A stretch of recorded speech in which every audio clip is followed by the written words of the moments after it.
En 1988.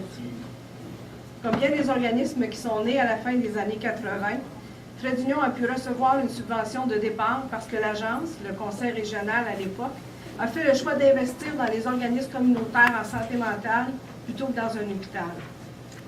J'ai dit investir. Le choix du mot est intentionnel. Donner des subventions à des organismes communautaires, c'est investir dans la communauté, c'est investir dans le bien-être des gens. Je ne sens plus cette vision-là du communautaire à l'agence. Maintenant, on se fait pratiquement dire qu'on coûte cher, que l'agence dépense 24 millions pour le PSOC en Outaouais. Il y a 10 ans, la politique de reconnaissance des organismes communautaires voyait le jour. On s'en réjouissait, on y croyait. Depuis, je pense qu'on a oublié ce que ça veut dire, la reconnaissance. Le petit Robert le définit comme ça. Sentiment qui pousse à éprouver vivement un bienfait reçu, à s'en souvenir et à se sentir redevable envers le bienfaiteur. Le multi, lui, le dit comme étant l'action de reconnaître comme vrai, légitime. La TROCAO et quelques organismes ont abordé ce soir les questions qui entourent le PSOC et le cadre de financement. Je suis venue vous parler de ça moi aussi, mais également des autres types de reconnaissance qui semblent parfois faire défaut à l'agence à l'égard des organismes communautaires. Au-delà du financement PSOC et des grands principes de la politique de reconnaissance, reconnaître les organismes communautaires, et je vous rappelle les définitions de tout à l'heure, c'est les considérer comme de réels partenaires en leur donnant une voix aux instances qui les concernent directement. C'est leur permettre de s'asseoir avec les établissements parce qu'on fait tous partie du même réseau. J'aimerais prendre pour exemple de non-reconnaissance la table des DG qui se réunit sans les organismes communautaires depuis 1 an afin de discuter de la trajectoire des services en DITED. J'en profite d'ailleurs pour déposer ce soir au nom de la table de concertation régionale en DITED une lettre demandant que des représentants des organismes communautaires se joignent à cette table des DG à titre de partenaire à part entière du réseau de services en DITED.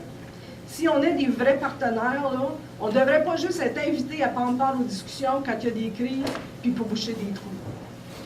Reconnaître les organismes communautaires, c'est prendre en considération leur place dans le réseau de la santé et des services sociaux.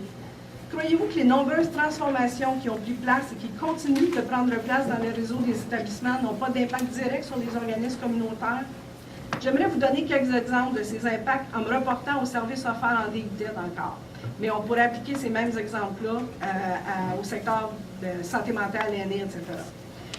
On fait souvent référence au C3S comme étant la première ligne.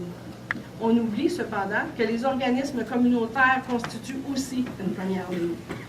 Quand un parent d'enfant autiste reçoit un diagnostic pour son enfant au CHPJ, on le réfère simultanément au C3S, au pavillon du parc et à Trait d'Union Outaouais.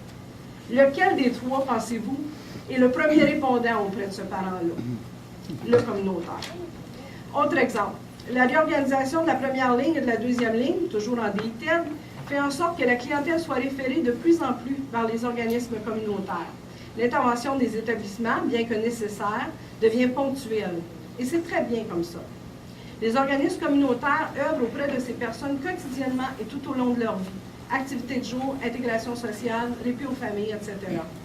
Comme en 1980, le ministère et l'agence choisissent de miser sur les organismes communautaires pour soutenir la population. Cette fois-ci, par contre, on semble oublier de leur donner les moyens de le faire.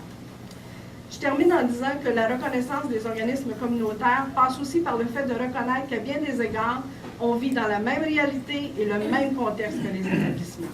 On semble oublier aussi que les organismes communautaires sont des entreprises au sens de la loi. Ça veut dire qu'on transige avec les technologies qui sont de plus en plus présentes et nécessaires, sans avoir accès au soutien technique, aux ressources pour bien les gérer et tout le reste, avec des contextes juridiques de plus en plus complexes, avec l'obligation de l'équité salariale, les syndicats de plus en plus nombreux, la préparation de la relève, les congés parentaux, la conciliation travail-famille, l'indexation du coût de la vie. On a tout ça, nous aussi. Sans oublier le recrutement et la rétention d'un personnel formé, compétent et professionnel. Parce qu'il y a beaucoup de diplômés aussi dans les organismes communautaires. Si les établissements revendiquent des mesures spéciales pour recruter leur main-d'œuvre et retenir leur main-d'œuvre, je pense que vous allez entendre parler de ça aussi ce soir, comment pensez-vous que les organismes vont y arriver avec des indexations qui sont en dessous du coût? Reconnaître les organismes communautaires, c'est donc aussi s'engager à revendiquer annuellement et activement un rehaussement de leur financement pour leur permettre de consolider et de développer les services qu'ils offrent dans le réseau de la santé et des services sociaux à une clientèle sans cesse croissante. Pour vous, ça va constituer un investissement avec des dividendes records. Les organismes communautaires et la population de l'Outaouais vous en seront très reconnaissants.